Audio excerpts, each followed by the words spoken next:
air yang kita distribusikan di... Pemberitahuan ditujukan kepada pelanggan Perumda Tirta Musi di kawasan instalasi pengaliran air Borang bahwa pada hari Rabu 11 September 2024, distribusi air bersih di beberapa lokasi unit pelayanan Sako Kenten akan terhenti atau di-stop akibat pengerjaan rutin pembersihan IPA Borang.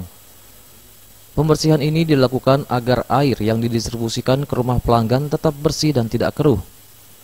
Pembersihan ini akan berdampak kepada 15.000 pelanggan dengan waktu pengerjaan selama 8 jam dimulai pukul 8 pagi hingga pukul 16 sore.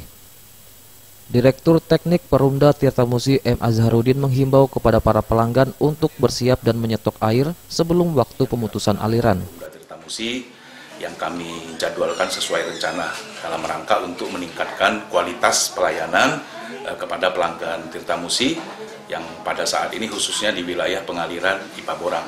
Kami akan melaksanakan pekerjaan ini pada hari Rabu, tanggal 11 September 2024, mulai dari pukul 8 pagi, mudah-mudahan sesuai jadwal itu selama 8 jam, jadi kira-kira sampai pukul 16. Jadi kami berharap pelanggan dapat memakluminya, dan sebelumnya ini sudah kami himbau untuk melakukan penghematan dan menampung air ya, selama pada hari H tanggal 11 itu air tidak mengalir dari Perumda Tirta Musi, khususnya di IPA Borang. Adapun wilayah yang terdampak dengan wilayah pengaliran siang meliputi Jalan Jepang, Jalan Mataram, PT SIG, Kompleks Kriya Sejahtera, Jalan Lebak Murni, Kompleks RSSA, Kompleks RSSC, Kompleks Sako Garden 1 dan 3 dengan wilayah pengaliran siang meliputi Jalan Jepang, Jalan Mataram, PT SIG, Kompleks Kriya Sejahtera, Jalan Lebak Murni, Kompleks RSSA,